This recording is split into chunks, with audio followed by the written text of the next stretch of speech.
கிறிஸ்துவுக்குள் பிரியமான அன்பர்களே, நண்பர்களே, உங்கள் யாவரையும் மகத்துவத்தையும் கிருபையையும் அணிந்தவராகிய இயேசு கிறிஸ்துவின் இனிய நாமத்தில் நான் உங்களை வாழ்த்தி இந்த நிகழ்ச்சிக்கு நற்செய்தி காட்டும் புதிய பாதை என்ற நிகழ்ச்சிக்கு உங்களை வரவேற்கிறேன்.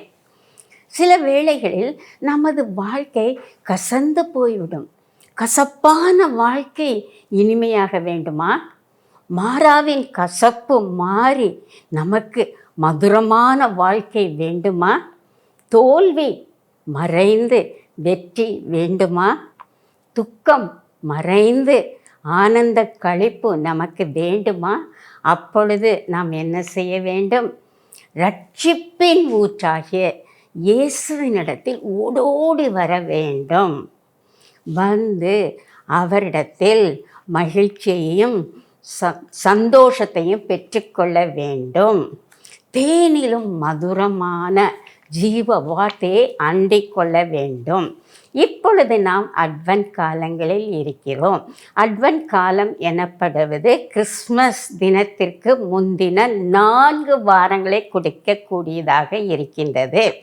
இந்த 4 வாரங்களுக்கும் ஸ்பெஷல் தீம், அதாவது அருமையான தேவ செய்தியின் பொருள் நமக்கு கொடுக்கப்பட்டிருக்கின்றது. இந்த அட்வென்ட் கால செய்தி என்னவென்றால் நம்பிக்கை, அன்பு, சந்தோஷம், சமாதானமாகும். இன்று நாம் சந்தோஷத்தை பற்றி பார்க்க போகிறோம். தேவ செய்தி எதில் அடங்கி இருக்கின்றது? மகிழ்ச்சியில் அடங்கி இருக்கிறது. எனவே இன்று நான் எடுத்துக்கொண்ட கருப்பொருள் என்னவென்றால் எல்லையில்லாத மகிழ்ச்சி. நாம் எவ்வாறு எல்லையில்லாத, வரம்பு இல்லாத, மட்டில்லாத மகிழ்ச்சியை பெறலாம் என்று வேதத்தின் அடிப்படையில் பார்க்கலாம். 3 வித கோட்பாடுகளை உங்கள் முன் வைக்கப் போகிறேன். நமக்கு இந்த அட்வென்ட் காலங்களில் மகிழ்ச்சி வேண்டுமென்றால் முதலாவது நமக்கு இரட்சிப்பில் மகிழ்ச்சி கிடைக்கின்றது. கர்த்தருடைய சமூகத்தில் மகிழ்ச்சி கிடைக்கிறது. கொடுப்பதில் மகிழ்ச்சி கிடைக்கிறது. எனவே முதலாவதாக நாம் பார்க்க போவது இரட்சிப்பில் நமக்கு மகிழ்ச்சி கிடைக்கின்றது. நாம் ரட்சிக்கப்பட்ட பாவிகள், நாம் மீட்கப்பட்ட பாவிகள். இரட்சிப்பின் மூலம் நமக்கு மகிழ்ச்சி அதிகமாக கிடைக்கப் பெறுகிறோம். இதை ஒரு வசனத்தின் மூலம் நான் கோடிட்டு காட்ட விரும்புகிறேன். அந்த வசனத்தை இப்பொழுது உங்களுக்கு வாசிக்கப் போகிறேன். ஏசாயா 12:3. நீங்கள் இரட்சிப்பின் ஊற்றுகளிலிருந்து மகிழ்ச்சியோடு தண்ணீர் மொண்டு கொள்வீர்கள். இரட்சிப்பின் ஊற்று. யார் இரட்சிப்பின் ஊற்று? இயேசு கிறிஸ்து இரட்சிப்பின் ஊற்றாக இருக்கின்றார். அவர் நமது இரட்சகராக இருக்கின்றார். அவருடைய இரட்சிப்பின் ஊற்றில் போனால் அவர் ஜீவ தண்ணீரை நமக்கு வாரி வாரி வழங்கக்கூடியவராக இருக்கின்றார். அதே அதிகாரத்தில் முந்தின வசனத்தை பார்த்தீர்கள் என்றால், கர்த்தர் ஜெகோவா என்பது அவரது நாமம். அவர் நமது பலனும் கீதமுமாய் இருக்கின்றார். எனவே துன்ப காலத்தில், கஷ்ட காலத்தில், கண்ணீரின் மத்தியில் நாம் கலங்கக்கூடாது, நாம் வெட்கப்பட்டு போகக்கூடாது. ஏனென்றால் நமக்கு கீதமானவர் இயேசு கிறிஸ்து, நமக்கு பலனானவர் இயேசு கிறிஸ்து. நாம் ஓடோடி அவரிடத்தில் வர வேண்டும். இரட்சிப்பின் ஊற்றண்டைக்கு ஓடோடி வரும் பொழுது அவர் என்ன செய்வார்? ஜீவ தண்ணீரை பக்கெட்டாக அள்ளி அள்ளி நமக்கு அளிப்பார். அப்பொழுது நம்முடைய சந்தோஷம் மாறாத சந்தோஷமாக இருக்கும், நிலையான சந்தோஷமாக இருக்கும். அவற்றில் முழுவதும் பரிபூர்ண சந்தோஷம் நிரம்பி இருக்கக்கூடியதாக இருக்கின்றது. இதைத்தான் எல்லையில்லா மகிழ்ச்சி என்று வேதத்தில் கொடுக்கப்பட்டிருக்கின்றது. அது நிறைவான சந்தோஷத்தை நமக்கு கொடுக்கும். நாம் கர்த்தருக்குள் மகிழ்ந்து களி கூறுகிறவர்களாக இருக்கிறோம். சந்தோஷம் நீதிமான்களாகிய நமக்கு ஒரு பங்காக இருக்கின்றது. அதை கொடுப்பவர் இயேசு கிறிஸ்து ஒருவர்தான். அந்த மகிழ்ச்சி ரட்சிப்பின் மூலம் நமக்கு கிடைக்க பெற்றிருக்கிறது. அன்னாள் கூறுவது போல 1 சாமுவேல் 2:1 அவள் இவ்வாறு கூறுகிறாள், என் இருதயம் கர்த்தருக்குள் களி கூறுகிறது. நாம் கூறலாமா? என் இருதயம் கர்த்தருக்குள் களி கூறுகிறது, உம்முடைய ரட்சிப்பில் நான் களி கூறுகிறேன். அந்நாளைப் போல இந்த காலகட்டத்தில் நாம் சொல்ல வேண்டும், உம்முடைய ரட்சிப்பில் நான் களி கூறுகிறேன். சங்கீதக்காரனும் இவ்வாறாகவே கூறுகிறான். அவன் என்ன கூறுகிறான்? உம்முடைய ரட்சிப்பின் சந்தோஷத்தை எங்களுக்கு திரும்ப கொடுத்தீர். ரட்சிப்பில் சந்தோஷம். ரட்சிப்பில் சந்தோஷம் யார் கொடுப்பார்? கர்த்தர் கொடுப்பார். ரட்சிப்பில் நாங்கள் மகிழ்ந்து களி கூறுகிறோம். சந்தோஷத்தில் பல நிலைகள் உள்ளது, டிஃப்ரெண்ட் டிகிரிஸ் இருக்கிறது. சில சமயங்களில் நாம் கொஞ்சம் சந்தோஷமுடையவர்களாக இருப்போம். அப்பொழுது அழகான ஒரு புன்னகையை நாம் புரிவோம், இல்லது நாம் சிரிப்போம். சில சமயங்களில் அந்த டிகிரி மிடில் லெவலில் இருக்கும், மீடியம் லெவலில் இருக்கும். அப்போ இருக்கும்போது நாம் பாடி கீர்த்தனம் பண்ணி கர்த்தருக்குள் மகிழ்ந்து களி கூறுவோம். சில வேளைகளில் சந்தோஷம் ஹையஸ்ட் லிமிட்க்கு வந்துடும். அப்போ என்ன செய்வோம்? நாம் ஆடி பாடி ஆர்ப்பரிக்கக்கூடியவர்களாக இருக்கிறோம். வேதத்தில் 4 விதமான நிலையான சந்தோஷம் கொடுக்கப்பட்டிருக்கின்றது. கம்பீர சந்தோஷம் உடையவர்களாக நாம் இருக்க வேண்டும். கம்பீர சந்தோஷம், நிறைவான சந்தோஷம், பரிபூர்ண சந்தோஷம், மிகுந்த ஆனந்த சந்தோஷம். 4 நிலைகளில் சந்தோஷம் கொடுக்கப்பட்டிருக்கிறது. வேதத்தின் அடிப்படையில் அந்த சந்தோஷம் என்ன என்று பார்க்கலாம். கம்பீரமான சந்தோஷம். இஸ்ரவேல் ஜனங்கள் 70 வருஷம் பாபிலோனில் இருந்து அந்த அடிமைத்தனத்திலிருந்து விடுதலையாகி எருசலேமுக்கு வந்தார்கள். அவ்வாறு வரும் பொழுது அங்கு எருசலேம் தேவாலயம் இடிக்கப்பட்டு இருந்தது. 2வது தேவாலயத்துக்கு அஸ்திவாரம் போட்டார்கள். அப்பொழுது யூதர்கள் கம்பீர சந்தோஷத்துடன் ஆர்ப்பரித்தார்கள் என்று வசனம் கூறுகிறது. அதே போல நாமும் ரட்சிப்பில் கம்பீர சந்தோஷத்துடன் ஆர்ப்பரித்து கொண்டே இருக்கும் காலம்தான் இந்த அட்வென்ட் காலமாக இருக்கின்றது. 2வதாக நிறைவான சந்தோஷம் நமக்கு கிடைக்கக்கூடியவர்களாக இருக்கிறோம். இயேசு கிறிஸ்து அந்த நிறைவான சந்தோஷத்தை நமக்கு கொடுக்கிறார். அதை யோவான் 15ஆம் அதிகாரத்தில் அவர் என்ன சொல்லுகிறார் என்றால், என் சந்தோஷம் உங்களில் நிலைத்திருக்கும்படி இயேசு கிறிஸ்து சொல்கிறார், என் சந்தோஷம் உங்களில் நிலைத்திருக்கும்படி நீங்கள் என்னில் நிலைத்திருக்க வேண்டும். அப்பொழுது உங்களுடைய சந்தோஷம் நிறைவாய் இருக்கும். என் அன்பில் நிலைத்திருக்க வேண்டும், என் வார்த்தையில் நிலைத்திருக்க வேண்டும். இயேசு கிறிஸ்துவே ஃபவுண்டன் ஆஃப் ஜாய். அவர் சந்தோஷத்தின் ஊற்று. அவரில் நாம் நிலைத்திருக்கும் பொழுது அவருடைய சந்தோஷத்தை நமக்கு கொடுப்பார். அதுதான் நிறைவான சந்தோஷமாக இருக்கின்றது. 3வது நிலை என்னவென்றால் பரிபூர்ண சந்தோஷம். பவுல் கூறுகிறான், என் உபத்திரவத்தில் என்னுடைய தேவன் எனக்கு பரிபூர்ண சந்தோஷத்தை அளித்திருக்கிறார். அதனால் தான் பிலிப்பியர் 4:4 கூறுகிறார், சந்தோஷமாய் இருங்கள். மறுபடியும் சொல்கிறேன், கர்த்தருக்குள் சந்தோஷமாய் இருங்கள் என்று கூறுகிறான். அவன் சீலாவும் சிறைச்சாலையில் சங்கிலியால் கட்டப்பட்டு இருக்கும் பொழுது அவன் பரிபூர்ண சந்தோஷத்துடன் இறைந்தான். அப்பொழுது அவன் தேவனை துதித்து பாடிக்கொண்டிருந்தான் என்று அப்போஸ்தலர் நடபடிகளின் புத்தகத்தில் நாம் வாசிக்கிறோம். 4வது நிலை மிகுந்த ஆனந்த சந்தோஷம். சாஸ்திரிகளை எடுத்துக்கொள்ளுங்கள். இயேசு பாலகனை தேடி வந்தார்கள். அப்பொழுது இயேசு கிறிஸ்துவினுடைய நட்சத்திரத்தை கண்டார்கள். அவருடைய நட்சத்திரம், கிறிஸ்துவின் நட்சத்திரம். அந்த நட்சத்திரத்தை பார்த்தோன்னே அவங்களுக்கு மிகுந்த ஆனந்த சந்தோஷம் அடைந்தார்கள் என்று கூறப்பட்டிருக்கிறது.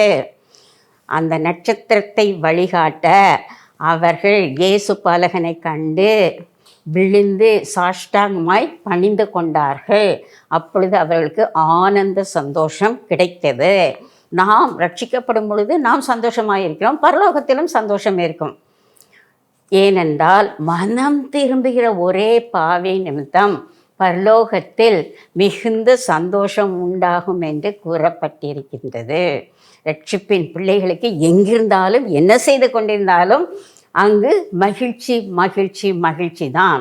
ஆம், பிரான்சிஸ் என்ற ஒரு சமையல்காரர் இருந்தார். அவர் எங்கே இருந்தார் என்றால் துறவி மடம், அதாவது மொனாஸ்ட்ரி, அதாவது கிறிஸ்டியன்ஸ் துறவிகளாக போய் ஒரு மடத்தில் இருப்பார்கள். அது பிரான்ஸ் தேசத்தில் 17ஆவது நூற்றாண்டில் நடைபெற்றது. அப்பொழுது அங்குள்ள லாரன்ஸ் என்பவர், அவர் ஒரு பாஸ்டரும் கிடையாது, அவர் ஒரு தியாலஜியனும் கிடையாது. பாஸ்டருங்கள்லாம் என்ன செய்வாங்க, சாப்பலுக்கு போய் கடவுளை தூய்த்து பாடிக்கொண்டே இருப்பார்கள். இவன் கிச்சனில் உட்காந்து குக் பண்ணி கொண்டே இருப்பான். அப்போ அவன் சொல்கிறான், எனக்கு எப்பொழுதும் தேவனுடைய பிரசன்னம் எனக்குள் இருக்கிறது, நான் ரட்சிப்பின் சந்தோஷத்தில் பாடிக்கொண்டே இருப்பேன், உருளைக்கிழங்கை உரிக்கும் பொழுது பாடுவேன். இந்த கிச்சனின் ஹரி பரி லைஃப்பில் நான் எப்பொழுதும் என் தேவனை துதித்து பாடி பாடி அது ஒரு சாப்பலாக நான் மாற்றிவிட்டேன் என்று கூறுகிறான். இயேசு கிறிஸ்துவின் ஆழ்ந்த அமைதி, சந்தோஷம், சமாதானம் யாவும் எனக்குள் அடங்கி இருக்கிறது என்று கூறுகிறான். இதே போல நாமும் எங்கிருந்தாலும் என்ன செய்தாலும் கிறிஸ்துவுக்குள் நாம் சந்தோஷமாக இருக்க வேண்டும். இதைத்தான் இயேசு கிறிஸ்து விரும்புகிறார். இரண்டாவதாக, கர்த்தருடைய சமூகத்தில் நமக்கு மகிழ்ச்சி கிடைக்கிறது.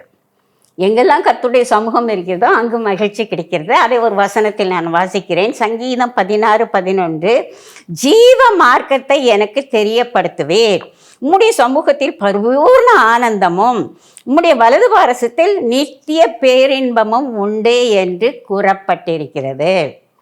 உம்முடைய சமூகத்தில் பரிபூரண ஆனந்தம், பூரணம், பரிபூரணம், சம்பூர்ணம் என்று வேதத்தில் கொடுக்கப்பட்டிருக்கின்றது.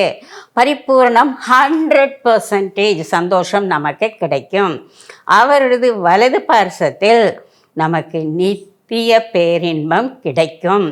எனவே நிறைவான சந்தோஷம் வேண்டுமா, இயேசுவின் சமூகத்திற்கு செல்லுவோம். சந்தோஷம் என்பது நம்முடைய பங்காக இருக்கிறது, அது ஒரு சிறப்பான சுதந்திரமாக இருக்கின்றது. எனவே அவருடைய சமூகத்தில் நாம் அவரை தொழுது பணிந்து கொள்ளும் பொழுது நமக்கு அதிக மகிழ்ச்சி கிடைக்கக்கூடியதாக இருக்கின்றது. இதைத்தான் சங்கீதம் 21 ஒரு வசனத்தில் கூறப்பட்டிருக்கிறது. அவர் நமக்கு, இயேசு கிறிஸ்து நமக்கு நித்திய ஆசீர்வாதத்தை அளித்து அவருடைய சமூகத்தின் மகிழ்ச்சியினால் பூரிப்பாக்குகிறார். சமூகம் என்றால் பிரசன்ஸ் ஆஃப் காட். எங்கெல்லாம் பிரசன்ஸ் ஆஃப் காட் இருக்கோ அங்கெல்லாம் களி கூர்ந்து பூரிப்பாகிறோம். அப்படியே நம்ம ஃபேஸ் ஸ்மைலிங் ஃபேஸ், லாஃபிங் ஃபேஸாக இருக்கும், பிரைட் ஃபேஸாக இருக்கும். நெகேமியா 8:10 கூறியுள்ளபடி நாம் நடந்து கொள்ள வேண்டும். கர்த்தருக்குள் மகிழ்ச்சியாய் இருப்பதே, நன்றாக கவனிங்கள், கர்த்தருக்குள் மகிழ்ச்சியாய் இருப்பதே நமது பலனாக இருக்கின்றது. அவருடைய சமூகத்தில் மகிழ்ச்சி, அவருடைய ஆலயத்திலும் மகிழ்ச்சி நமக்கு இருக்கின்றது. இதைத்தான் ஒரு வசனம் கூறுகிறது. கர்த்தருடைய ஆலயத்துக்கு போவோம் வாருங்கள் என்று அவர்கள் சொன்ன பொழுது நான் மகிழ்ச்சியாக இருந்தேன் என்று கூறப்பட்டிருக்கிறது. கர்த்தருடைய கிருபையில் நாம் மகிழ்ந்து களி கூறுகிறோம். அவ்வாறு நாம் மகிழ்ந்து களி கூறும் பொழுது நம்முடைய துக்கம் சந்தோஷமாக மாறும், நம்முடைய புலம்பல் ஆனந்த களிப்பாக மாறும், நம்முடைய இக்கட்டுகள் எல்லாம் நீங்கி நாம் குதூகூலத்துடன் இருப்போம். அப்பொழுது சாம்பல் சிங்காரமாக மாற்றப்படும். நம்முடைய ஒடுங்கின ஆவி துதியின் ஆவியாக மாற்றப்படும். உலகத்தில் 3 விதமான சந்தோஷங்கள் இருக்கிறது. இது வேதத்திலும் குறிப்பிடப்பட்டுள்ளது. அதாவது முதலாவதாக உலக பிரகாரமான சந்தோஷம். அந்த சந்தோஷம் தற்காலிகமானது, சீக்கிரத்தில் கடந்து போய்விடும். ஒரு குழந்தை பிறந்தால் சந்தோஷமாக இருக்கிறோம், ஒரு வீடு கட்டும் பொழுது சந்தோஷமாக இருக்கிறோம், ஒரு புது கார் வாங்கும்போது சந்தோஷமாக இருக்கிறோம். இவ்வாறு நமக்கு உலக பிரகாரமான காரியங்களில் ஆசீர்வாதம் கிடைக்கும் பொழுது சந்தோஷமாக இருக்கும். அது ஒரு குறுகிய காலத்தில் தான் இருக்கும். 2வது சந்தோஷம் சாத்தான் பாவத்தின் மூலம் கொண்டு வருகிற சந்தோஷம். ஆம், சாத்தான் ஒரு பொய்யன். அவன் நம்மை ஏமாற்றுவான், பாவ விலை வீசுவான். நீங்கள் அங்கு போங்கள், உங்களுக்கு சந்தோஷம் கிடைக்கும்.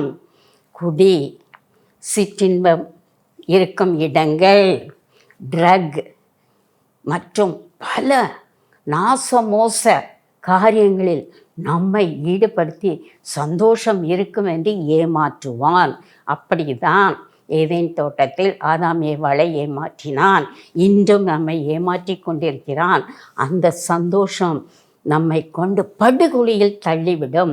எனவே சாத்தான் விரிக்கும் உலக பிரகாரமான சந்தோஷத்தில் நாம் கலந்து கொள்ளக்கூடாது.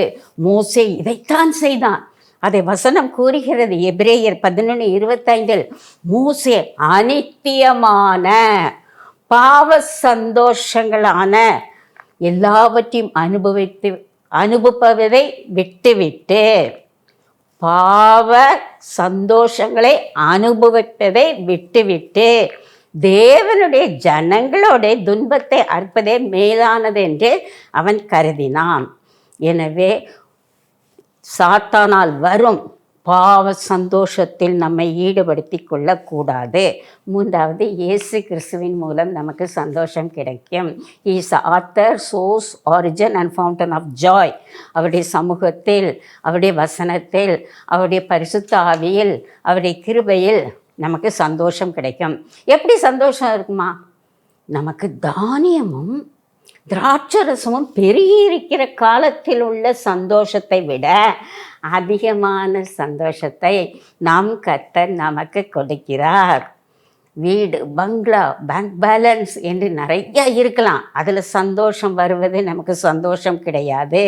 இயேசு கிறிஸ்துவால் வரும் சந்தோஷமே நமக்கு சந்தோஷத்தை கொடுக்கக்கூடியதாக இருக்கின்றது. மூன்றாவதாக, கொடுப்பதில் சந்தோஷம். கர்த்தருக்கு தசம பாகம் கொடுக்க வேண்டும். தசம பாகம் என்றால் 10% மட்டுமல்ல. 20 கொடுக்கலாம், 30 கொடுக்கலாம், 40 கொடுக்கலாம். கால்கேட் எவ்வளோ கொடுத்தான்?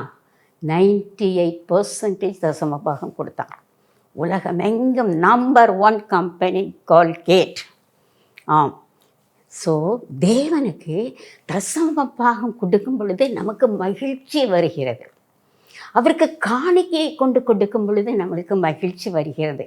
அதுவும் இல்லாமல் நம்மை சுற்றிலும் ஏழை எளியவர்களுக்கு நாம் இந்த கிறிஸ்மஸ் காலங்களில் அவர்களுக்கு உதவி செய்யும் பொழுது நமது நேரம், தாளந்து, பணம், நமக்குள்ள எல்லாவற்றையும் அவர்களுக்கு பகிர்ந்தளிக்கும் பொழுது நமக்கு சந்தோஷம் கிடைக்கிறது.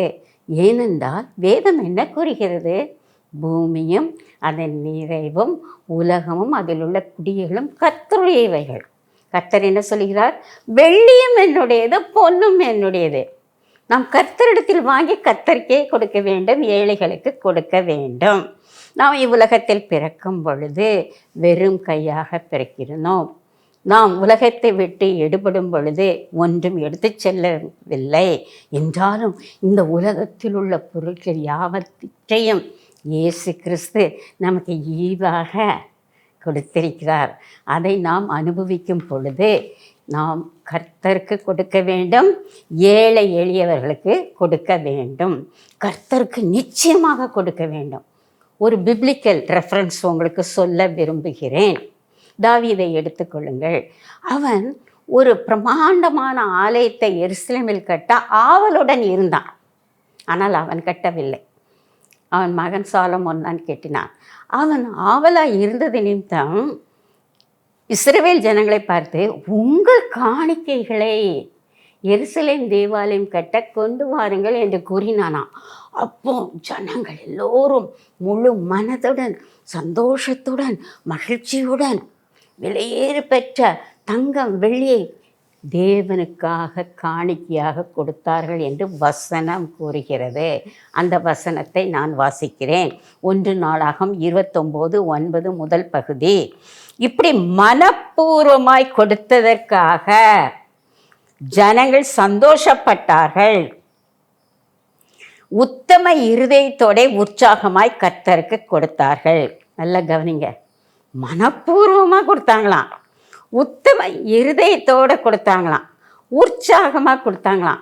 அப்போ அவங்களுக்கு மகிழ்ச்சி வந்துச்சான். நம் கடவுளுக்கு போய் ஒரு காணிக்கையை செலுத்தும் பொழுது நம் மனதில் அதிக மகிழ்ச்சி தோன்றக்கூடியதாக இருக்கிறது. அப்பொழுது நம் தேவனாகிய கர்த்தர் நாம் கொடுத்ததை நினைவு கூர்ந்து நமக்கு வானத்தின் பலகணிகளை திறந்து இடம் கொள்ளாமல் போகும் மட்டும் ஆசீர்வாதத்தை பொழிய பண்ணுவார் என்று வசனம் கூறுகிறது. எனவே இன்றே நாம் நம் தேவனுக்கு காணிக்கையை செலுத்த வேண்டும்.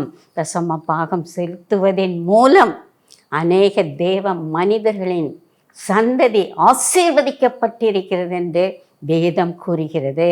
ஆபிரகாமை எடுத்துக்கொள்ளுங்கள், யாக்கோபை எடுத்துக்கொள்ளுங்கள். அவர்கள் தசம பாகத்தை தேவனுக்கு கொடுத்தார்கள். அவர்கள் சந்ததி அபரீகமாக ஆசீர்வதிக்கப்பட்டது. தேவனாகிய கர்த்தர் சேலஞ்ச் பண்ணுறாரு, நீங்கள் உங்கள் தசம பாகத்தை எனக்கு கொடுங்க, நான் உங்களை ஆசீர்வதிப்பேன் நான் என்று பாருங்கள் என்று கூறுகிறார். இதைத்தான் மல்கியா 3:10 கூறப்பட்டிருக்கிறது. என் ஆலயத்தில் தேவன் கூறுகிறார், என் ஆலயத்தில் ஆகாரம் உண்டாயிருக்கும்படி உங்கள் தசம பாகங்களை பண்டக சாலைக்கு கொண்டு வாருங்கள். அப்பொழுது நான் வானத்தின் பலகணிகளை திறந்து உங்களுக்கு ஆசீர்வாதத்தை மழையாக கொட்டும் பொழுது அதை ஏற்றுக்கொள்ள உங்களுக்கு இடம் கூட இல்லை என்று கர்த்தர் சவால் விடுகிறார். எனவே நாம் கீர்த்தியும் புகழ்ச்சியும் மற்ற ஜாதிகள் மத்தியில் பாக்கியவான்களாக இருக்க வேண்டுமென்றால் தசம பாகத்தை தேவனுக்கு கொடுக்க வேண்டும். அப்பொழுது நம்முடைய திராட்சை தோட்டத்தில் பழங்கள் பழுத்து குலுங்கும் என்று அதே அதிகாரத்தில் கொடுக்கப்பட்டிருக்கிறது. நம் தேவன் நாம் யாவருக்கும் ஆசீர்வாதத்தை கட்டளையிட்டிருக்கிறார். நாம் நம்முடைய தகுதியின்படி அவனவன் தன்னுடைய தகுதியின்படி தேவனுக்கு காணிக்கையை கொடுக்க வேண்டும் என்று உபாகமம் 16ஆம் அதிகாரத்தில் கொடுக்கப்பட்டிருக்கிறது. அதனால்தான் யோசேப்பும் மரியாளும் இயேசு பாலகனை பிரதிஷ்டை செய்யும் பொழுது ஆலயத்திற்கு ஒரு ஜோடு புறாக்களை கொண்டு வந்தார்கள் என்று கூறப்பட்டிருக்கிறது. இதிலிருந்து என்ன தெரிகிறது? யோசேப்பு ஒரு தச்சன், ஒரு சாதாரண மனிதன். அவனுக்கு ஏற்ற விதமாய் அவன் ஒரு ஜோடு புறாவை கொண்டு வந்தான். அதே போல் மற்றொரு நிகழ்ச்சியும் வேதத்தில் கொடுக்கப்பட்டிருக்கிறது. ஒரு ஏழை விதவை இருந்தாள். அவள் ஜெபாலயத்துக்கு போனான். அங்கே ஏசாமி காணிக்கப்பட்டிக்கு பக்கத்தில் உட்கார்ந்துருந்தார். அவள் கையில் 2 காசு தான் இருந்தது. அது அவளுடைய ஜீவனுக்குரிய காசு. அந்த காசை காணிக்கப்பட்டியில் போட்டு இயேசுவிடம் நற்சாட்சி பெற்றாள் என்று பார்க்கிறோம். எனவே இந்த அட்வென்ட் காலங்களில் நாம் தருமம் செய்ய வேண்டும். வேதம் திட்டவட்டமாக கூறுகிறது, ஏழைக்கு இறங்குகிறவன் கர்த்தருக்கு கடன் கொடுக்கிறான், அவர் அதை திருப்பி கொடுப்பார். இதே 2 கொரிந்தியர் 9:7 இவ்வாறு குறிக்கப்பட்டிருக்கிறது. அவனவன் விசனமாயும் அல்ல கட்டாயமாயல்ல தன் மனதில் நியமித்தபடியே கொடுக்க கடவன். உற்சாகமாய் கொடுக்கிறவனத்தில் தேவன் பிரியமாயிருக்கிறார். வசனப்பட்டு கொடுக்கக்கூடாது, உற்சாகமாய் கொடுக்க வேண்டும். அப்படிப்பட்டவர்களை தேவன் விரும்புகிறார். வாரி இறைத்தான், ஏழைகளுக்கு கொடுத்தான், அவன் நீதி என்றென்றைக்கும் நிலைக்கும் என்று கூறப்பட்டிருக்கிறது. இதைத்தான் நாம் உபாகமத்தில் படிக்கிறோம். நம்மை சுற்றிலும் ஏழை எளியவர் நலிந்தவர் இருக்கிறார்கள். அவர்களுக்கு தேவை அதிகமாக இருக்கின்றது. அப்படிப்பட்டவர்களுக்கு நாம் கொடுக்கும் பொழுது நம் இருதயத்தை கடினப்படுத்தக்கூடாது, நம் கரங்களை மூடி வைத்து கொள்ளக்கூடாது. நாம் இருதயத்தை தாராளமாக திறந்து மற்றவர்களுக்கு கொடுக்க வேண்டும். கையை திறந்து மற்றவர்களுக்கு கொடுக்க வேண்டும். பர்ஸை திறந்து மற்றவர்களுக்கு கொடுக்க வேண்டும். அப்பொழுது கர்த்தர் நம்மளுக்கு மென்மேலும் ஆசீர்வாதத்தை கட்டளையிடுகிறார். எனவே இந்த காலங்கள் மகிழ்ச்சியின் காலங்கள், கொடுப்பதில் மகிழ்ச்சியுடையாக இருக்கிறோம். தேவ அன்பர்களே, உங்களுக்கு பிரச்சனைகள் இருக்கலாம், கவலைகள் இருக்கலாம், சோதனைகள் இருக்கலாம், ஏமாற்றங்கள் இருக்கலாம். என்ன செய்ய வேண்டும்? ஓடோடி வாருங்கள். ஆம், ஜீவ தண்ணீர் அண்டைக்கு ஓடோடி வாருங்கள். ஜீவ வார்த்தை அண்டைக்கு ஓடோடி வாருங்கள். ரட்சிப்பின் நீரூற்றிலிருந்து ரட்சிப்பை பெற்றுக்கொண்டு மகிழ்ச்சியாக இருங்கள். சில வேளை நாம் சிலவற்றை இழந்து காணப்படலாம். நம்முடைய சுகம், பலன், ஆரோக்கியம், பணம் இவற்றை இழந்து காணப்படும் பொழுது நாம் ஓடோடி வந்து இயேசுவிடம் நம்முடைய மகிழ்ச்சியை பெற்றுக்கொள்ள வேண்டும். கர்த்தருக்கு கொடுப்போம், மகிழ்ச்சியாக இருப்போம். கர்த்தர் தாமே இந்த வசனங்களை ஆசீர்வதிப்பாராக. கிறிஸ்தவர்கள் பிரியமானவர்களே, இப்பொழுது நாம் ஜெபிக்கலாமா? நாம் ஒரு வசனத்தை நினைவு கூறுகிறோம். கர்த்தரிடத்தில் மனமகிழ்ச்சியாக இரு, அவர் உன் இருதயத்தின் வேண்டுதல்களை உனக்கு அருளி செய்வார். ஆம் கர்த்தாவே, நீர் எங்களுக்காக, எங்கள் பாவங்களுக்காக நீ உலகத்தில் இருந்து விண்ணுலகத்தில் இருந்து இங்கு மண்ணுலகத்திற்கு ஒரு ஏழை பாலகனாக பிறந்தீர் கர்த்தாவே. இருள்மயமான இந்த உலகத்தை ஒளிமயமான ஒரு உலகமாக மாற்றி கொடுத்தீர் கர்த்தாவே. துன்பம் நிறைந்த இந்த உலகத்தை, கண்ணீர் பாதையில் சென்று கொண்டிருந்த பாதையில் இருந்த மக்களை, இருளில் இருந்த மக்களை நீர் விடுவித்து அவர்களை மகிழ்ச்சியின் சின்னங்களாக மாற்றி இருக்கிறீர் கர்த்தாவே. ஆம் கர்த்தாவே, இந்த காலத்தில் நாங்கள் அதிகமாக உம்முடைய ரட்சிப்புகள் களி கூற கிருபை புரியும் கர்த்தாவே. மேலும் உம்முடைய சமூகத்தில் வந்து உம்மில் மகிழ்ந்து களி கூற கிருபை புரியும். நாங்கள் மற்றவர்களுக்கு, ஏழைகளுக்கு எங்களிடத்தில் இருப்பதை பகிர்ந்து கொடுக்க உதவி புரியும். இயேசுவின் இன்ப நாமத்தில் கேட்டுக்கொள்கிறோம் கர்த்தாவே. ஆமென், ஆமென்.